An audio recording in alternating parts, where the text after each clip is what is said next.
আগামী ১২ ফেব্রুয়ারির জাতীয় নির্বাচনকে কেন্দ্র করে ভুয়া তথ্য ও বিভ্রান্তি মোকাবিলায় জাতিসংঘের মানবাধিকার কার্যালয়ের সহায়তা চেয়েছেন প্রধান উপদেষ্টা অধ্যাপক মোহাম্মদ ইউনুস।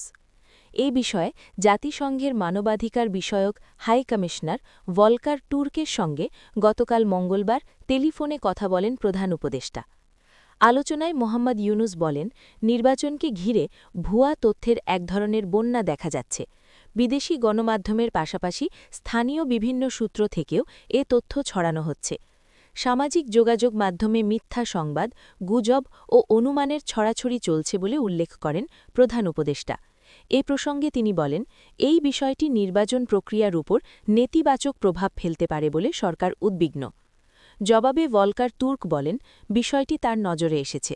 ভুয়া তথ্যের ক্রমবর্ধমান এই চ্যালেঞ্জ মোকাবিলায় জাতিসংঘের মানবাধিকার কার্যালয় বাংলাদেশের পাশে থাকবে। ভুয়া তথ্যের পরিমাণ অনেক বলে উল্লেখ করেন জাতিসংঘের মানবাধিকার বিষয়ক হাই কমিশনার। তিনি বলেন, এই সমস্যা মোকাবিলায় যা করা প্রয়োজন আমরা তা করব। এই ক্ষেত্রে জাতিসংঘের মানবাধিকার সংস্থা বাংলাদেশের সঙ্গে ঘনিষ্ঠভাবে কাজ করবে বলেও জানান ভলকার তুর্ক। টেলিফোনালাপে দুই পক্ষ আসন্ন গণভোট, প্রাতিষ্ঠানিক সংস্কারের গুরুত্ব, গুম সংক্রান্ত কমিশনের কার্যক্রম, জাতীয় মানবাধিকার কমিশন এনএইচআরসি গঠন ও বৈশ্বিক ভূ-রাজনৈতিক পরিস্থিতি নিয়ে আলোচনা করেন। ভলকার তুর্ক গুম সংক্রান্ত বিষয়গুলির অনুসন্ধান ও কাজ এগিয়ে নিতে বাস্তব অর্থে স্বাধীন একটি জাতীয় মানবাধিকার কমিশন গঠনের গুরুত্ব তুলে ধরেন। এর জবাবে মোহাম্মদ ইউনুস বলেন, জাতীয় মানবাধিকার কমিশন অধ্যাদেশ ইতিমধ্যে জারি করা হয়েছে। ১২ ফেব্রুয়ারির নির্বাচনের আগেই নতুন কমিশন পুনর্গঠিত করা হবে। প্রধান উপদেষ্টা বলেন, আমরা যাওয়ার আগেই এটি করব।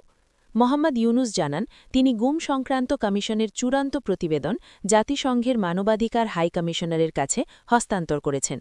২০০৯ থেকে ২০২৪ সাল পর্যন্ত স্বৈরশাসনামলে সংঘটিত গুমের শিকার ব্যক্তিদের জন্য জবাবদিহি ও ন্যায় বিচার নিশ্চিত করতে এই প্রতিবেদন গুরুত্বপূর্ণ ভূমিকা রাখবে বলে তিনি উল্লেখ করেন। এ সময় ভলকার তুর্ক গত ১.৫ বছরে প্রধান উপদেষ্টার নেওয়া উদ্যোগগুলির প্রশংসা করেন।